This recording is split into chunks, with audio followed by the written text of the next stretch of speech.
नमस्कार, मी कादंबरी जाधव आणि स्वागत आहे तुमच्या सर्वांचं माझ्या यूट्यूब चॅनलमध्ये. आत्ताच आपण भगवद्गीतेतील अर्जुन विषाद योगमधील 40वा श्लोकाचे स्पष्टीकरण पाहिलेले आहे आणि आता आपण त्याच्यावरून काय लाईफ लेसन मिळतो हे पाहूयात. मगाच्या श्लोकात सांगताना राहिले की इथे अर्जुनाने कृष्णाला वृष्णीवंशजा म्हणून संबोधले आहे. वृष्णी म्हणजे कुळ आणि वंशज म्हणजे वंशात जन्माला आलेल्या. तर श्रीकृष्णांचे कुळ हे यदू कुळ होते, म्हणून अर्जुन म्हणतो हे यदू वंशात जन्मलेल्या. तर लाईफ लेसन काय मिळतो ते पाहू.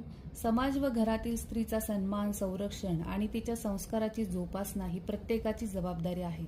जर स्त्री अधपतनाकडे गेली तर ती फक्त स्वतःचाच नाही तर संपूर्ण पिढीचा नाश घडवते. पर्याय असं म्हणू की स्त्रीचे रक्षण म्हणजे समाजाचे रक्षण.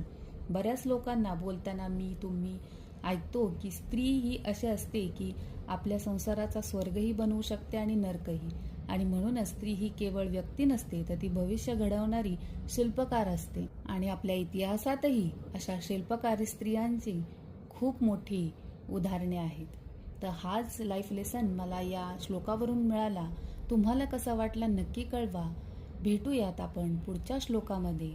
तोपर्यंत धन्यवाद. राधे राधे.